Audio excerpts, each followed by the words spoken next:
our next unit where we're going to be talking about volume and similar solids. And for the 8th graders, that's Unit 9, Chapter 8, where we're going to be talking volume and similar solids. And you might remember you did some surface area and volume as a 7th grader, so this is a continuation of that. And for you 7th graders, it's Chapter 15 in your book, Unit 15, Chapter 15.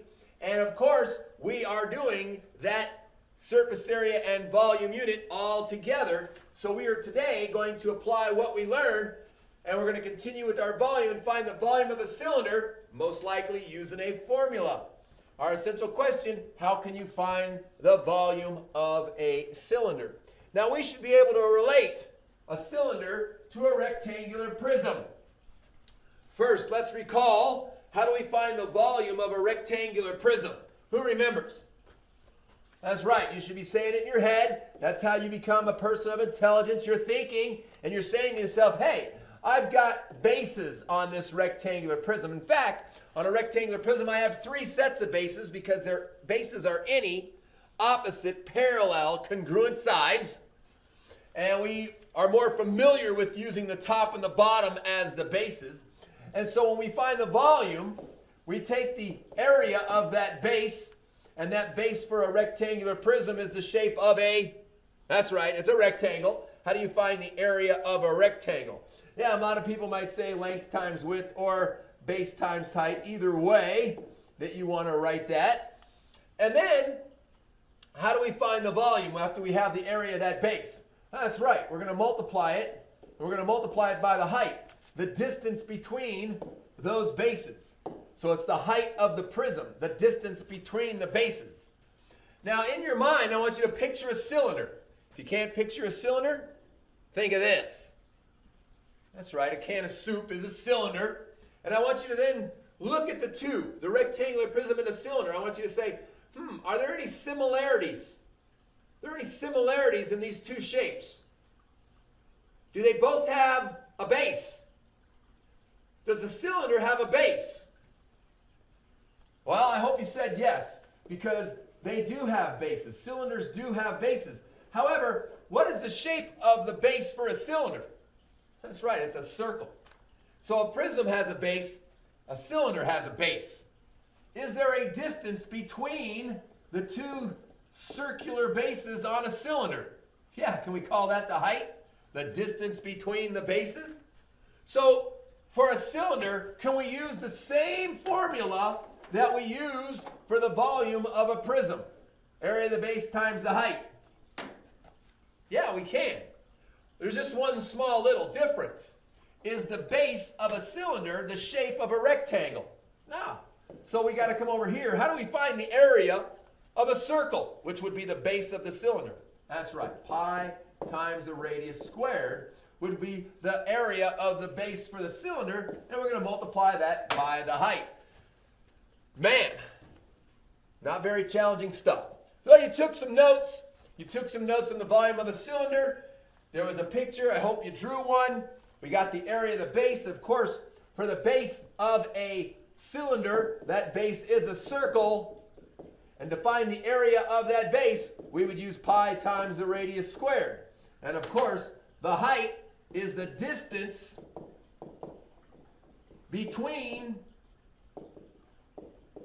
the bases, right? Or the circles, okay?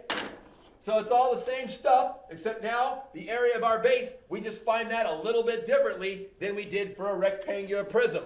And then once we identify that information, wow, this math just becomes basic old calculation, plug and chug, put in the numbers, and calculate it out. Here we go. We're going to do a couple examples. Of course, remember, after the examples, please pause the video. You should be looking, listening, learning. Pause that video, and then write down anything you need, or everything you need to have the full example written. We are also going to start practicing, and we're going to continue practicing writing our answers in terms of pi first to make it easy, and then multiply it all the way out. So our example number 1, find the volume of the cylinder, round to the nearest tenth. That's an important thing. We've got to remember the round to the nearest tenth. And of course, we are finding the volume of a cylinder. And I can see this cylinder has a radius of 7 inches and a height of 3 inches. So here we go. Volume is equal to area of the base times the height. Well, we know that the area of the base is a circle, so we're going to use pi times the radius squared, and we're going to multiply that by the height. Okay, well, we already know pi. We're just going to leave the pi symbol. The radius, ooh, it's nice. They gave us the radius in this circle, so we can say 7 squared. So pi times the radius squared times the height of 3. Well, 7 squared is 49, and 49 times 3 happens to be 147, and it's going to be pi. And if we leave our answer in terms of pi, it would be 147 pi inches. And since we're doing volume, that's right, cubed. So now we're going to use that pi button, or more importantly, let's use 3.14. Your book might use the pi button, so if you see an answer different from the book, it's because they've used the pi button. But we're just going to use 3.14, and so when you multiply 147 times 3.14, you get 461.58. And since it said round to the nearest tenth, our final answer, 461.6, and of course, inches, it's volume cubed. Go ahead and pause the video, write it all down. Welcome to example number 2, where again we're finding the volume of the cylinder rounded to the nearest tenth. We identify our cylinder as having a radius of 2 and a height of 9, because we can see, and I didn't do this on the last one, but I did there, highlighting the base, which is a circle. So we use our formula, volume equals area of the base times the height. And of course, our area of our base of a circle, pi times the radius squared times the height. And of course, that would be pi times, well, the radius, it's awful nice when they give it to us. That's 2 squared times the height of 9. And when I multiply 2 squared, I get 4. 4 times 9 is 36 pi. And since I'm in terms of pi first, that's 36 pi meters cubed. That's how I would write the answer in terms of pi. Multiplying 36 times 3.14, we get 113.04. Of course, we're rounding to the nearest tenth, so we would have 113 meters cubed as our answer. Now, we know it is an approximate answer because we multiply by pi, but we're just going to call it the answer. Good to go. Go ahead and pause the video and write this down. Join me for our third example.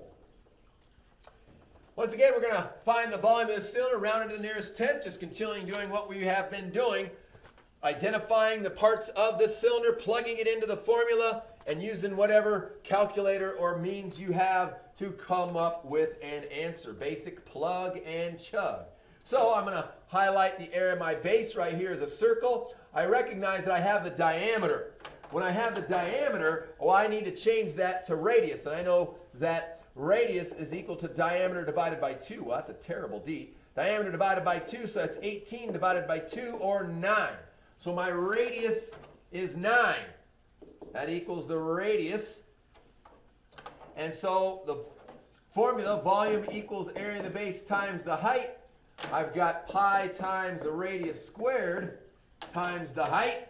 I recognize my height right here as being 9, as it's the distance between the two circles. And then I just plug in the numbers. Pi times, I found my radius, 9 squared, times the height. And that would also be 9. Well, 9 squared is 81. And 81 times 9, 81 times 9 does give us, man, I'm sorry, I can't read my notes real fast. 81 times 729. So I get 729 pi, and I get meters cubed. Of course, that's our answer in terms of pi. When I multiply 729 times 3.14, I get 2,289.06. Rounding it to the nearest tenth, 2,289.1 meters. And since it's volume, it is cubed. And there's our answer in normal form, standard form, not in pi form. Outstanding. Once again, pause, write it all down. and join me for our last example of the first video. This one says find the volume of the cylinder with a diameter of 5 inches and a height of 7 inches round to the nearest tenth. Now, ladies and gentlemen, I don't know about you, but one of the things that Mr. Ross likes to do is his Rossisms, and I love to draw pictures if there's not one provided. Is that allowed? I'm sure it's allowed. So I'm going to just quickly draw a picture of a cylinder. It's 2 circles with lines down the sides, and it's telling me that it has a cylinder with a diameter of 5. Well, I know the diameter goes all the way across, and I know that's 5. Well, if I want the radius is going to equal the diameter divided by 2, which is 5 divided by 2, which is 2.5. So now I have my radius of 2.5. It then says the height is 7 inches, so I'm going to put a 7 right here as the height.